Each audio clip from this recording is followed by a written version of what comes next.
Did you know that in Morocco there are goats that climb trees to help produce expensive cosmetics? Women who openly point and choose their husbands at a love market 6,500 feet high? People who sleep on rooftops under the stars? Lovers who express their feelings through the liver, and a society that's living in the year 2975? Or that Fez is a maze where cars are banned, and Morocco is home to the massive Noor solar power project? The following 15 facts and taboos will amaze you about Morocco like never before. Let's get started. Number 15. Women have the right to publicly choose their husbands at the love market. You may have heard of love markets in Asia, but in Morocco, there's a unique festival where women publicly choose their husbands in front of thousands of people. If they both agree, they can even register their marriage right there in front of family and the whole community. This is the Amilkil Collective Wedding Festival. Every September, as summer fades into chilly winds in the Atlas Mountains, over 5,000 Berber people gather on the Amilkil Plateau, about 6,500 feet above sea level. Tents are pitched across an area the size of 3 football fields, transforming it into a vibrant love market. Amazi, or Berber, women dress in traditional embroidered clothing with scarves covering their faces, so only their eyes are visible. Amid the lively music, horse parades, and matchmaking activities, women are free to choose their life partners. And it's not just for singles. Widows, divorced women, and those previously married are also welcome. In fact, in this nomadic society where survival skills are crucial, experienced women are often seen as more desirable partners than young brides. Before heading to her new home, the bride's mother dabs her daughter's feet with henna flower juice to ward off evil spirits and kisses her knees in a heartfelt farewell.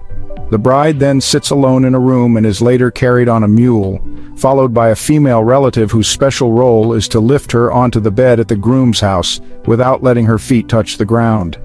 This is because Berbers believe that if the bride's feet touch the earth, evil spirits could enter her body. What do you think about a wedding festival where a bride literally points out her future husband? Would you be brave enough to join a love market like this? Let's discuss in the comments. Number 14. Morocco's strange goat trees. Have you ever seen goats walking on cliffs? In Morocco, they go even further. They climb trees. Not because they're being chased, but because the fruit growing on those trees is so delicious that goats will scale nearly 30 feet to feast in the sky. You'll find this bizarre sight in the Essaouira and Agadir regions of southwest Morocco, where the native argan trees Argania spinosa grow. These trees have thick bark, strong low branches, and produce fatty fruits that are rich in oil, simply irresistible to local Berber goats. These small, strong, and incredibly balanced goats leap from branch to branch like gymnasts, sometimes balancing on limbs only 4 inches wide. A single tree with a 20-foot canopy can hold an entire herd of 10 goats or more, making it look like a living goat tree. But it's more than just a funny photo opportunity. These goats help humans harvest the argan nuts. Since the nuts are too hard for the goats to digest, people collect them from the goats' droppings, wash and dry them, and pass them to Amazigh women.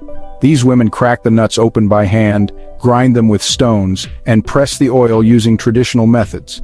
To make just 1 gallon of pure argan oil, it takes 60 pounds of fresh fruit and around 30 hours of manual labor. That's why argan oil is often called Morocco's liquid gold, selling for $300 to $400 per gallon on the international market.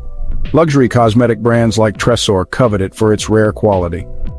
Number 13. Some of the world's most colorful cities are in Morocco. Chefchaouen, lovingly known as the Blue City, is a magical town nestled in the Rif Mountains.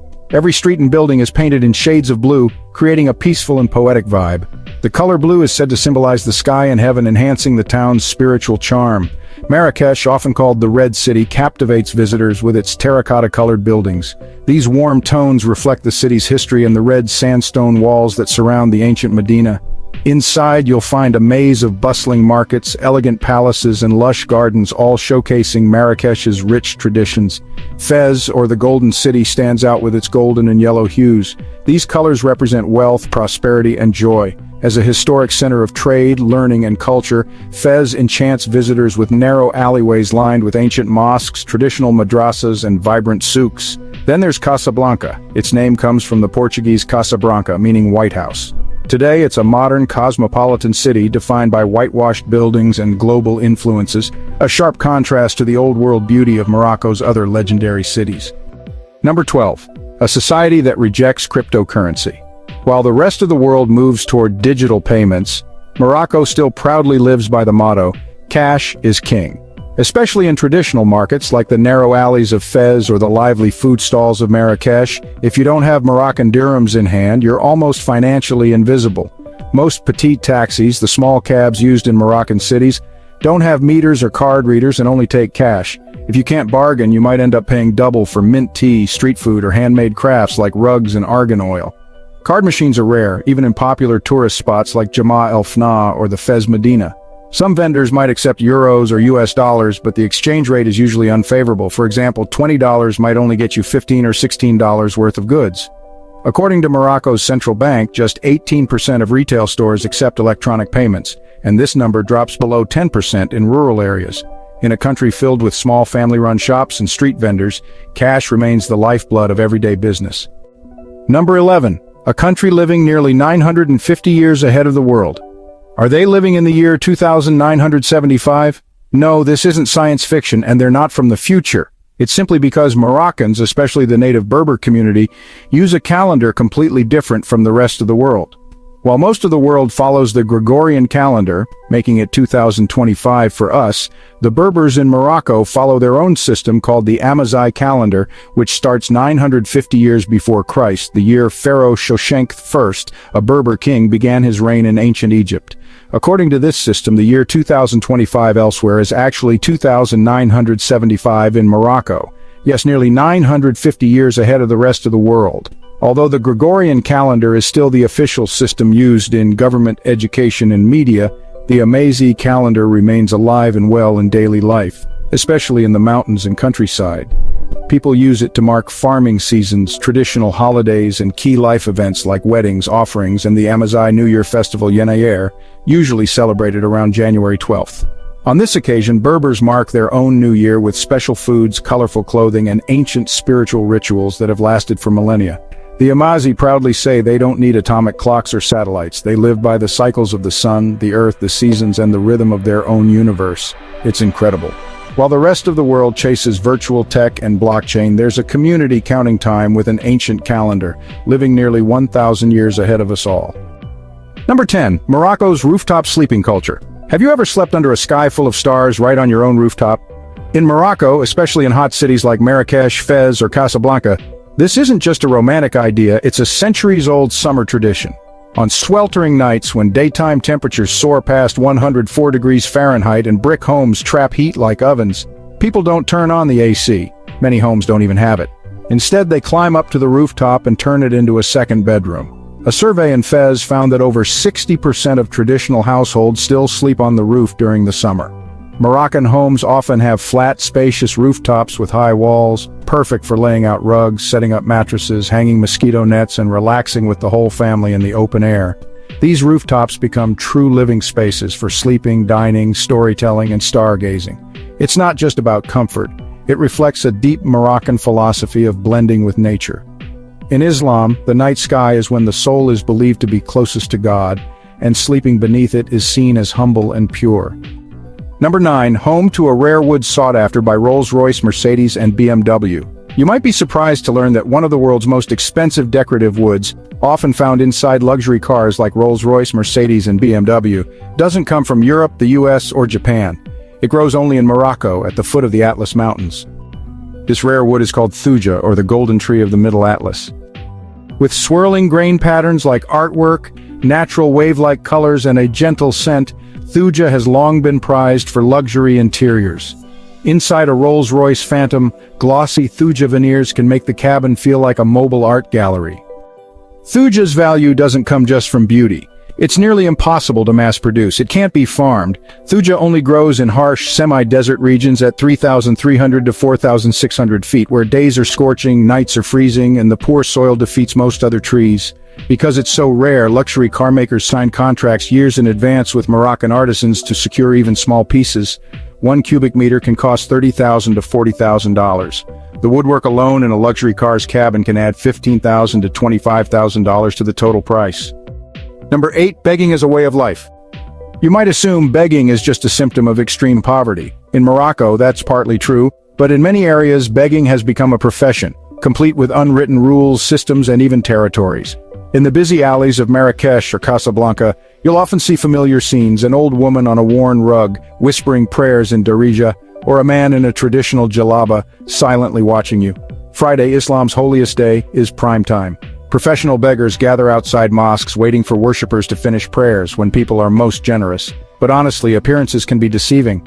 A resident of Finidec, a border town near Spanish Ceuta, explained that many beggars aren't local. They're migrants who fail to cross the border and end up surviving on charity. Locals are becoming more careful, often donating through butchers, bakers, or landlords to ensure help reaches the truly needy, not just performers in disguise. Number 7, in Morocco, love is expressed through the liver. You've probably heard someone say, "You're my heart," but in Morocco, if someone calls you their liver, don't be confused. That's the deepest love they can express. In Moroccan culture, especially among the Amazigh Berbers, the liver symbolizes life, strength, and loyalty. It not only filters toxins, but also represents courage and emotional endurance. So when a Moroccan says Lakeb Diali in Daria or Sinino in Tamazight, they're not calling you their heart, they're saying you are my liver. This belief has roots in ancient North African culture where the liver was thought to house emotions like anger, passion, and longing.